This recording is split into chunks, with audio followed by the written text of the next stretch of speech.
मुझे देख हल्का सा मुस्कुरा दिया। मैं सहम गया क्योंकि उन्होंने मेरी नज़र ताक ली थी। समझ में उन्हें आ गया था कि मैं कहाँ देख रहा हूँ। तो फिर जब उनकी मुस्कुराहट में उनकी आंखों में चमक थी तो मुझे भी ये समझने में देर न लगी कि उनको इन सब चीज़ों से कोई दिक्कत नहीं है। हेलो दोस्तों, गुड मॉर्निंग। एक नई और इंटरेस्टिंग सी कहानी में आप सबका फिर से स्वागत है। आज की कहानी शुरू करो इससे पहले मैं आपको कहना चाहूँगी कि अगर आप इस चैनल पे पहली बार आए हैं तो चैनल को सब्सक्राइब जरूर कर दीजिए और इस वीडियो के पसंद आने पर आप इस वीडियो को लाइक कर सकते हैं। चलिए अब इस कहानी को शुरू करते हैं। दोस्तों, ये कहानी आर्यन की है। आर्यन कहता है मैं 20 साल का हूँ और आज मैं आपको अपनी जिंदगी में बीती एक हसीन दास्तां बताने जा रहा हूँ। वो भाभी 6 साल से हमारी बस्ती में रहती थी।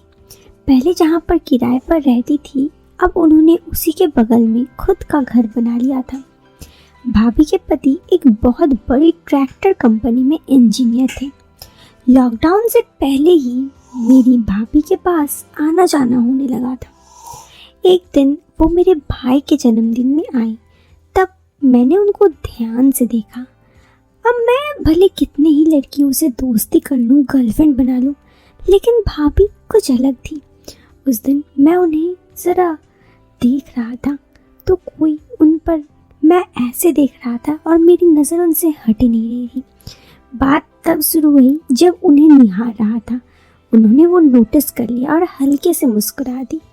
उनकी इस मुस्कुराहट का अर्थ समझकर मैं शर्मा गया। अभी तक मैं उन्हें जानता था, लेकिन अब तक मैं उनकी तरफ अट्रैक्ट हो रहा था। एक दिन एक पड़ोसी मेरे घर आई। वो उसकी शादी का कार्ड देने आया था। उन्होंने कहा कि उन्हें भाभी के घर जाना है। उनके पास शादी से संबंधित बहुत सारे काम थे। वो मुझे यही सब बताने लगा। मैंने कहा आप अपनी बाकी काम कर लो, भाभी को कार्ड मैं दे देता हूँ। वो मान गए। इससे मेरी आंखों में मानो एक चमक आ गई। ऐसे आप कह सकते हैं कि मैं जो चाह रहा था मेरी वो चाह बिल्कुल पूरी हो रही थी।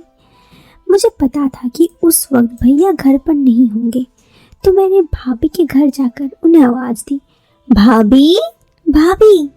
तो उन अंदर से आवाज़ आई, मैं अभी आई आर्यन, बस 2 मिनट तुम बैठो। मैं सोफे में बैठ गया और यहाँ वहाँ देखने लगा। मुझे भाभी के बेडरूम से कुछ परछाई सी दिखी तो मैंने हिम्मत करके खिड़की तक गई। मैं खिड़की में लगे हुए पर्दे से हल्के से हटाकर अंदर देखा तो भाभी को देखता रहा। वो ड्रेस पहन गई थी।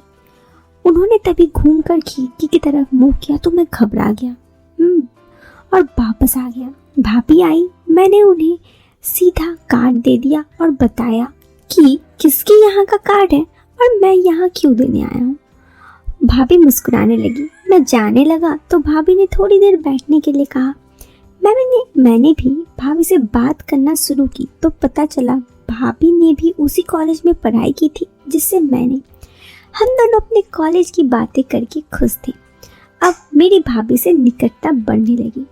कुछ दिन बाद मैं घर के पास वाले चौक से कुछ सामान लेते हुए आ रहा था तो मैंने अपने लिए एक चॉकलेट बार भी ले लिया। मैं रास्ते में ही भाभी कहीं जाती दिखी। मैंने उन्हें रोका और कहा, अरे भाभी आप कहाँ जा रही हैं? भाभी बोली, कुछ सामान लेने आई थी। मैंने बैग से चॉकलेट निकाली और उन्हें दे दी। उन्होंने कहा, ये मुझे क्यों खिलाते हो, अपनी गर्लफ्रेंड को खिला देना।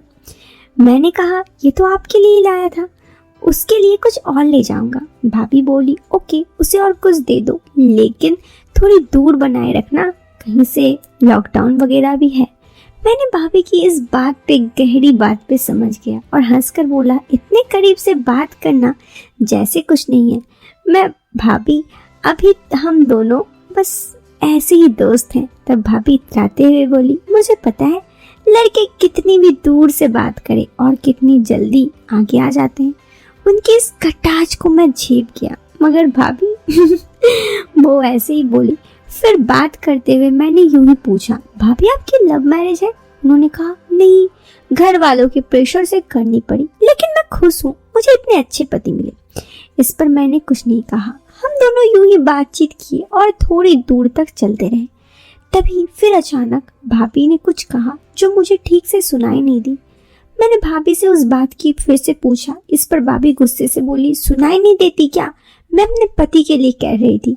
चलो खैर, फोन है तुम्हारे पास, उनसे उसी का बात बता दूंगी। मैंने कहा, हाँ फोन भाभी, फोन है न, लीजिए ना। क्या आप फोन रखती हैं? उन्होंने कहा, अरे वो मैं अपना फोन नहीं लाई, मुझे तुम्हारे भैया को कॉल करना है। मैंने फोन दिया तो उन्होंने नंबर लगाया और पूछा, आपको आने में कितनी देर है?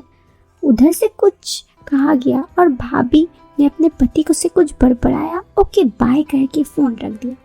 मैं समझ गई भाभी अपने पति से खुश नहीं रहती हैं।